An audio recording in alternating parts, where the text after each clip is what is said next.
I am a bit surprised that that myth about the socialist utopia of Sweden is still alive and kicking. It was never utopia. It was definitely quite a socialist country in the 1970s, 80s, but the road towards a normalization, Europeanization, a more liberalized society has been going on for more than 30 years in Sweden. Hello and welcome. My name is Adam Bartha. I'm the director of Epicenter, a network of 10 leading think tanks from all across Europe. And today I'm delighted to welcome Andreas Heinö, who is the publishing director of Timbro, the sister organization of the IA in Sweden. And we are here to talk everything related to Sweden, including the question that in the UK, a lot of people think that Sweden is this sort of socialist utopia. Only if we were to implement the same high taxes and the same government regulations, then we would fight our way towards prosperity. Do you think that you live in a socialist utopia? And if not, then why do you think this idea persists in the UK? Well, first of all, thank you for having me. It's always a pleasure. And I am a bit surprised that that myth about the socialist utopia of Sweden is still alive and kicking, because it was never utopia. It was definitely quite a socialist country in the 1970s, 80s, but the road towards a normalization, Europeanization, a more liberalized society has been going on for more than 30 years in Sweden. Not as straightforward. Of course, there's some turnbacks on the way, but we left that myth a long time ago. But even the Social Democrats don't call themselves socialists in Sweden anymore. It's only the minor left party that uses the term socialism. So I think that myth is more alive outside of Sweden than inside Sweden. So we are really lagging behind, but you had mentioned that Sweden used to be quite a socialist country in the 70s. Yes. So what actually changed? Would you mind us walking through the history, why the socialist experiment kind of failed in Sweden, and what kind of liberalizing reforms have been happening since? The short story, Sweden, as many European countries, had their decades after the Second World War of continuous growth. You had we call it the record years in Sweden. From the end of the war until the energy crisis in '73, actually. And that during that time, we also had an exceptional expansion of the public sector. Taxes were raised and the government became bigger and bigger and bigger. And with quite a strong support, to be honest. People voted. People liked it. The Social Democrats were returned to government in every single election in the 50s, in the 60s and in the early 70s. But finally, they hit the end of the road. They ran out of money, or why did they hit the end of the road? Well, the crisis happened, they ran out of money, and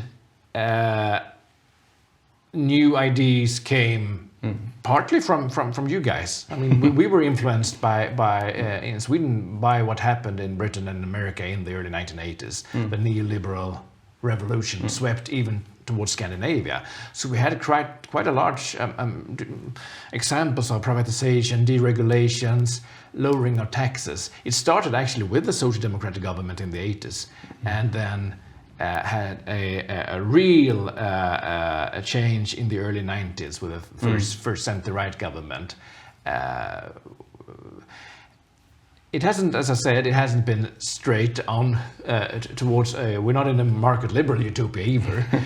We still have much too high taxes, I think, but we're not the country with the highest taxes. We're not the most regulated country. We're not the country with the biggest public sector anymore, as we used to be. So Sweden has become much more of a normal country during the last decades.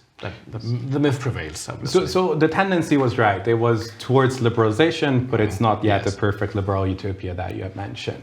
But still, taxation is much higher on average in Sweden compared to the United Kingdom. Yes.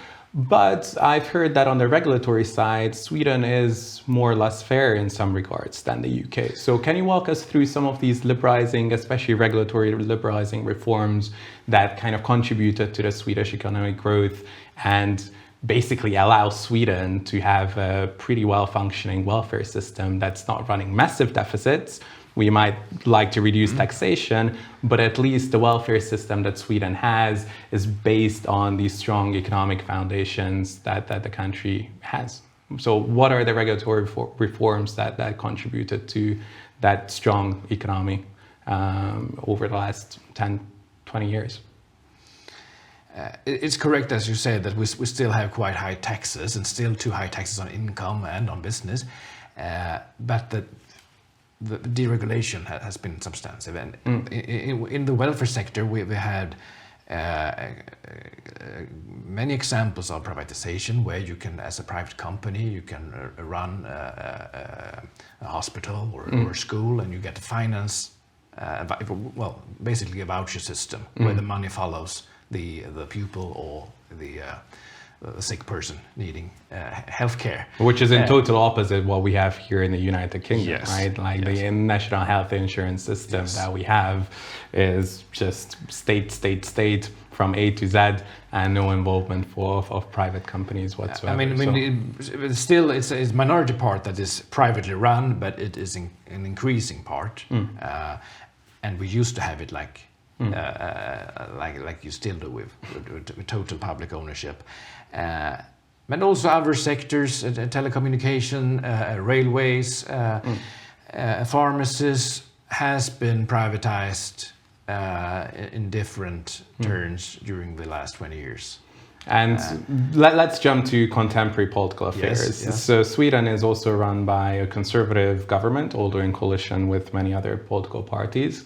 The United Kingdom nominally does have a conservative government, but we struggle to point to any policy prescriptions where they're following the free market agenda. What's your take on the current Swedish government? Can you point to liberalizing reforms where you say, yeah, this is very much to my liking, it's going to lead to a more prosperous Sweden, or it's a bit like the United Kingdom where they are conservative but not necessarily free market? Well, the bad news is I can't really point to that. As you say, we have a coalition government with three centre-right parties, one Christian Democratic, one Liberal, and the biggest is Liberal Conservative, closest to the Tories.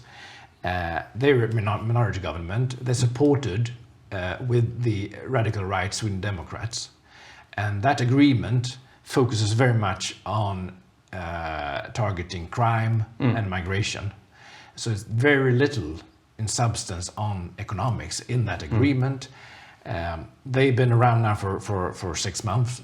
They had their first budget just a month after getting elected, so maybe you should give them the benefit of a doubt. Maybe they will maybe see, it's still coming. Maybe we'll see some tax cuts in the coming years, but nothing has been promised. We're not too optimistic. It's very much focused on the issues of migration and crime. Which are, many of the proposals and policy changes in those areas are motivated. So I'm not saying that everything in that agreement is bad, absolutely not. But in terms of the economic policy, it's not yet enough emphasis on it. Not much to be happy about. No. Sure.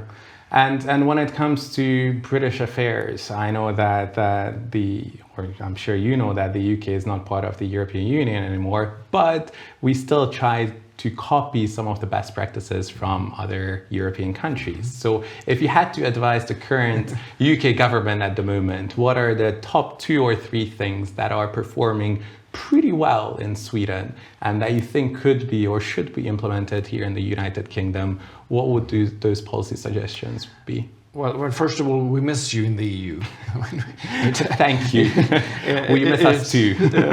It's tougher being, compared to most countries, Sweden are more in favor of market-oriented reforms and limiting bureaucracy. And we used to have you as the big partner. So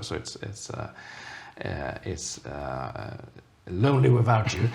Well, I think Sweden's labor migration policy has been very successful. We had a liberalization 15 years ago during the former centre-right government, which was very radical, I would say. Basically, you could come to Sweden if you get employed and were able to stay. No questions asked by the bureaucrats. You got your job offer and you're welcome to Sweden, right?